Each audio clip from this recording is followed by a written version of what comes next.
څومره خپل خپلوان په خپلو لاسونو باندې موږ قبر ته کوز کړي، څومره خواږه خواږه انسانان موږ قبر ته کوز کړي، څومره نږدې خپلوان الله اکبر هغه موږ قبر ته کوز کړي. چا به خپله مور قبر ته کوزه کړې، زړه غوښې کوزې کړي، او چا پلار کوز کړی قبر ته، او چا خپله ښځه د ژوند همیشه ملګري هغه یې راغستې دی قبر ته کوزه کړې. ناشنا وخت تر شا به زموږ د خپلوانو موږ یو ورځ کوزې قبر ته. دا مرګ چې راځي قبر له تونه مخکې دې ټیم کې یو سخته راځي چې هغې ته څه ویلی کېږي؟ زنکدن، سکرات الموت. یو روایت کې راځي رسول صلی الله علیه وسلم وی د مرګ د زنکدن دومره سخت دی لکه یو سړی چې 300 ګزاره په توره باندې وایي. الله سبحانه وتعالی په قرآن کې وایي فلولا اذا بلغت الحلقوم، او کله چې وایي دا ساره ورسي مرۍ ته وانتم حینئذ تنظرون، او په هغه ټیم کې تاسو ټول ګورئ ونحن اقرب الیه منکم ولکن لا تبصرون، او موږ ورته ښه نږدې والله وایي خو تاسو نه یې هغه ملائک کم چې ما درلېږلي د دې کس نه د ساه اخیستو دپاره. په بل ځای کې الله سبحانه وتعالی وایي وجاءت سکرة الموت بالحق ذلك ما كنت منه تحید. دا هغه ورځې ته یې تښتېدې، او کله چې دا سخته په انسان باندې راشي ناشنا کیفیت یې د هغه ناشنا حال. او په دې زنکدن کې هم د خلکو اقسام دي، بعض هغې دي چې آخره خاتمه په ایمان سره شي، او بعض هغې دي چې والعیاذ بالله آخره خاتمه په فسق او په فجور باندې شي. داسې کسان چې د مرګ په آخري د ژوند په آخري سلګو کې هغه دا وایي ما له سګرټ راوړئ، د مرګ په آخرنۍ سلګو کې هغه ډم او سندره یادوي، د مرګ په آخرنۍ سلګو کې د ژوند په آخرنۍ سلګو کې هغه وایي پټې او جیداد او پلانې او علانې، او بعض هغه دي چې هغه رب العالمین یادوي. ما ته یو ملګري دا خبره کوله پاکستان کې، هغه وایي چې کله زما والده وفات کېده او زه ورسره سر ته ناست نو دوه خبرې ما ناشنا ولیدې. یوه هغې ته ما وی چې په الله باندې ښه ګمان ساته، او یو مهربانه رب طرف ته روانه انشاءالله هغه به په تا باندې رحم کوي او هغه به تا نه ضایع کوي. ښه ګمان ساته په دې وخت کې چې ته کوم ګمان ساتي الله به سره هغه شان کوي. وی ما ته وی چې زویه دغه دي ولاړ دي، یو دا ټکې دغه دي ولاړ دي یعنې ملایک زه په خپلو سترګو وینم هغه دي راته ولاړ دي. دویم اخرنۍ خبره د دنیا نه چې د هغې شوې د هغه ده، وی کله چې مړه کېده وی ما ورته ووایي چې مورو کلمه ووایه لا اله الا الله تلقین مې وله ورکو. وی ما ته وی چې سلام قولا من رب رحیم، سلامتیا دي دا وینا ده د مهربانه بادشاه د طرف نه. الله سبحانه وتعالی په قرآن کې وی کلا اذا بلغت التراق، او کله چې راورسي دا روح کوم ځای ته مرۍ ته وقیل من راق، او په دغه ټیم کې بیا د چغې خلک وایي راولي څوک دمګر راولي دم پې واچي، څوک ډاکټر راولي چیږي، او څوک پلانې هسپتال ته یوسي، څوک امبولینس راولي، څوک څه وایي څوک څه وایي. رب العالمین څه وایي وظن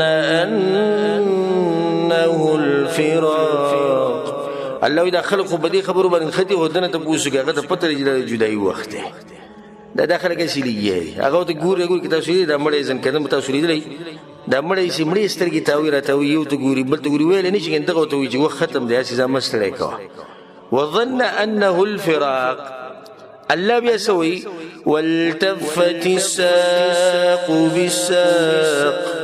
الله وایي پنډۍ د پنډۍ سره جوخته شي. سبحان الله زار شم د الله د خوږو خبرونه.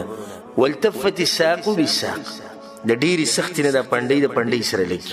او ما په خپل یو خوږ ملګری او زړه ته نږدې ملګری چې کله وفات شو ما لمبو، نو د هغه د پنډۍ د دې یو پنډۍ د بلې سره سمه مضبوطه وه، نو زه وم یو بل ملګری نو موږ په زور د هغه د پنډۍ جدا کړه، نو د یوې خپې دا ګېټۍ په دې بلې خپې په دې هډوکي کې دننه تللې وه. دا ما په خپلو سترګو لیدلي. نو موږ په زور وکړو چې دا خپه له د دې بلې نه راکته کړو. نو کله چې دا خپه موږ را جدا کړه نو د دې یوې خپې دا ګېټۍ دا کومه چې راوتي دا د بلې خپې په دې هډوکي کې ورننوتې وه. نو بس دا زړه زموږ په هغه ټیم کې داسې د مرۍ ته راغی چې په ده به څومره سخته تېره شوي چې ده دا هډوکې په دې یو بل هډوکي کې ورننویستی. والتفت الساق بالساق، او پنډۍ د پنډۍ سره لګي،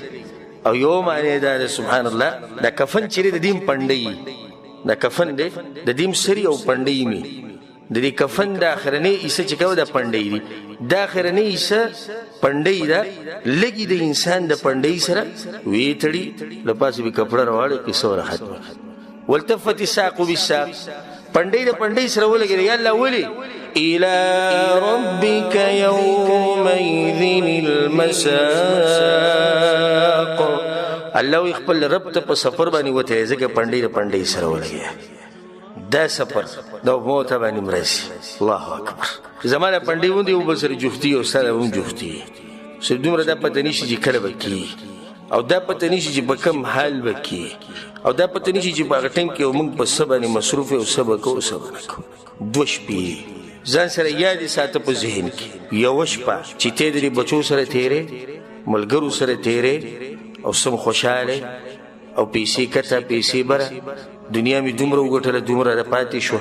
کلی ته په پلاني ورځ زم په پلاني تاریخ زم پلاني ځکه مې زمکه واغسته هغه باندې به کور جوړو واده مې سبا دی او پروګرام بل سبا دی دا یو شپه ده دویمه شپه د مړو په منځ کې غلی به پروت دی ظاهري به غلی الله عالم چې په قبر کې بدن نسی دا به هغه ټیم بیا پته لګي سبحان الله دې خبرې ته ما سوچ کړی تاسو به هم سوچ کړئ ان شاء الله دا دنیا دومره زر ختميږي دومره زر یو اعلان نو بل کو جمعات کې اعلان کوي کنه الله مخ پلانې مړ دی یو اعلان نه د مرګ د قبر پورې چې کوم سفر دی ا د ګنټې نم کمی الګه خوره پرواچو لرګي راوړه پلانې راوړه سلیپر راوړه الګه دسه دغه شات وینځه او چتی کا دی خو کا اخو کا قصه ختمه صبر وته کې دا ملکو صبر ته ضرورت نشي کوزوي قبر صبر وته کې دا عالمونه یک سړیو بیانونه وکول دینی بیانو پرې د کوزوي قبر ته صبر وته کې مجاهد دی قبر ته کوزوا صبر وته کې مالدار قبر ته کوزکا صبر وکړه وړ وړ بچي به جاړي قبر ته کوزکا صبر وکړه خزه به جاړي قبر ته کوزکا صبر وکړه بوډۍ مور ته دروازه کې ولاړه ده چې جنازه راوته د سترګو نه اوخ کې روانې دي زما زوی چرته وړي صبر وکړه دې ته لکه قبر ته کوزه رسول صلی الله علیه وسلم چې کله مړ وشي اسرعوا بالجنازه دا جنازه زر زر وړي سبحان الله چې قبر لوي شي یعنی دی خاور او چولو کې نه بیلچې ته ضرورت شتي نه کشې ته ضرورت شتي په دې موټو کې په دې چونګونو سره د قبر د په 100 منټه کې ډکې ناشنا خبره چې ماته واست کوم کوله غدا د دنیا دومره زر ختميږي دومره زر ختميږي چې ته څنګه مړ شوې کنه دا نوم د تم سوک نه علي دې دم چې سوچ کړي مړ شو مړ کم ذکر دی جی مړ مو پلانې سیب و سیب مبلر کوم مړ کم ذکر دی هغه مړ وسټه امر وباس د سمو محترم سړی او مشر سړی او سپینګیرو هغه شمړ راو باسو دا مړ قبر ته کوش کې دا مړ دغه زین روانه مړ دې زین کمل دې نوم خو ته وای کنه یار سدي تلی نوم تیملا تلا بدی سوچ کی چې خزب یو بچی به یو جیداد وي دا هر څه ختمي دا نوم د تم سوک نه پری سره نوم نه دام ته سوک نه پری